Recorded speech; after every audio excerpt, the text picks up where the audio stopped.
Yes, this is our portal dashboard where we have all those all the 853 controls. We have several assessment libraries available and several different assessment libraries available, but I'm going to be going over the 853. Maybe let's take the high impact systems here.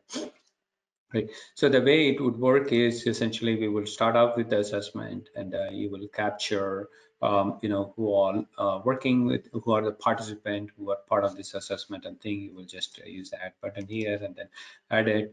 And also, like, you have capability to share this with your organization members.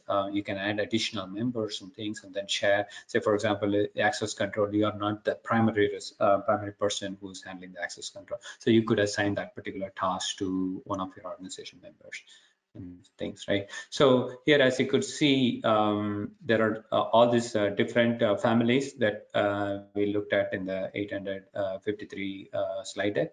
So all of them are listed here, and all of the underlying controls that are listed as per 853 is available as you get into each one of this particular family section, right? So for example, I was working on that. That's why it says resume for in this case. So let's do same thing, access control, and then like I'm just going to start off with the access control policy and things. So whatever you saw in the description, control description, it's listed in here. And then what you're going to be doing as you're doing the assessment is you're going to be checking whether this has been implemented in an area, right? If it is implemented, then you're going to mark it as implemented. If it's partially implemented, again, you're going to say partially implemented with what reasons, where it is not implemented, if it's not implemented.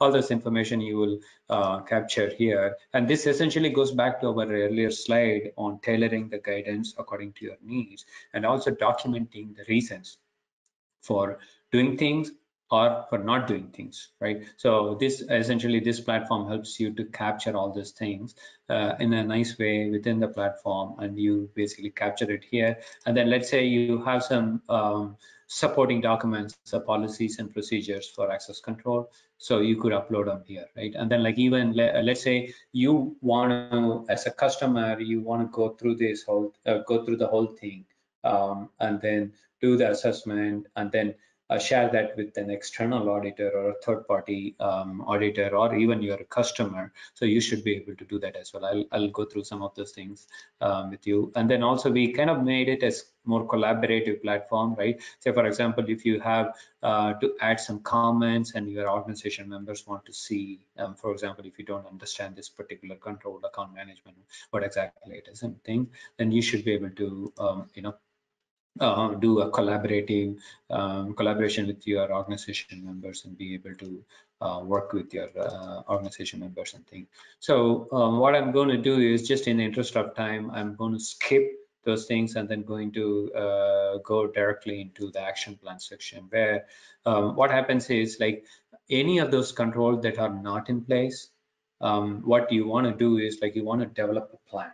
You want to develop a plan in terms of how you are going to be implementing it, whether it is high, medium, or low priority for you. Although it is categorized as P1, P2 in the 853, it might be totally a different priority for you. So all you need to be doing is, like, here you are going to identify the priority of that particular control, and then like you are going to be documenting in terms of how you are going to be implementing that particular control in your area, right? So, and also, like, you have the capability to assign this task to one of your staff, or like whatever you want to do, like you could assign that and then like go through the whole thing.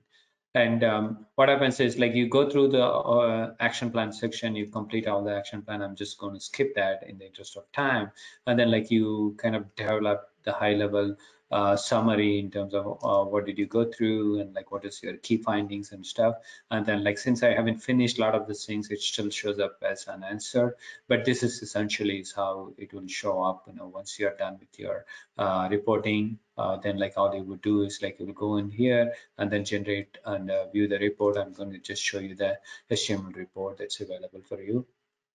And so you can go through this, and then like this will list you all the action plan that you have, whether it's in progress and whatnot. And then like also you can go back to this one and then generate and view the report, right?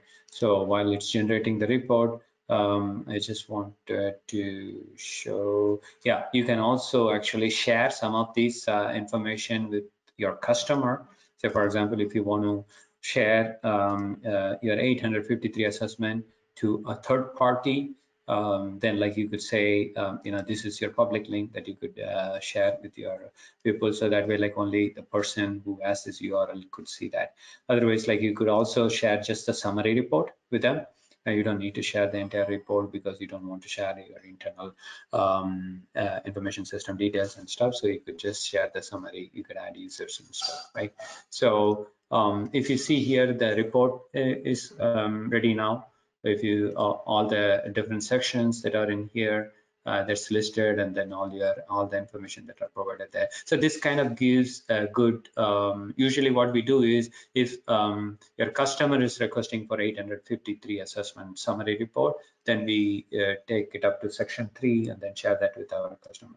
Obviously, it's not a completed report, so once you complete it, you will share that. And then from section 4 on, you will be essentially share that with your internal staff, whoever is responsible for implementing it. They're going to go ahead and implement it. For more information, click on the link below or visit databrackets.com.